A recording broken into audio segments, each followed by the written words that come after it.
farmers, this is Paulito Kamau from Paulito Kamau Dairy Farm. I want to show you some animals that we have. We have some varieties of animals. We have some Ashers, we have some fake views, we have some Holsteins, we have some fake views, we have some Friesians, and some types of cross of Girandos and Frisians. We also have some brown Swiss, some Ganses. So wako hapo umetulia, unataka kuanza dairy farm. We are so welcome at this farm. We sell our animals at a very fair price, and also we have some good quality animals. So wewe mkulima unataka kuanza ukulima, fika hapa kwetu. Unaweza anza na ng'ombe kama huyu. Hawa bado hawajapata begu, lakini karibu wapate begu. Tunakuzia kwa bei nzuri.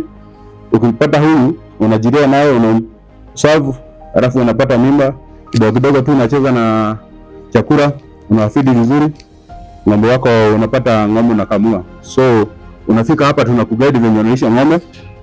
Tunakuguide venye tunaamka pamoja. Ukulima ina faida. So fika hapa kwetu ukuje ununue ng'ombe. Tuna ng'ombe wa umri wowote, ng'ombe wadogo, ng'ombe wakubwa, ng'ombe wanakamuriwa. Yeah, we have all types of breeds. So if you are there, you're so welcome. Thank you.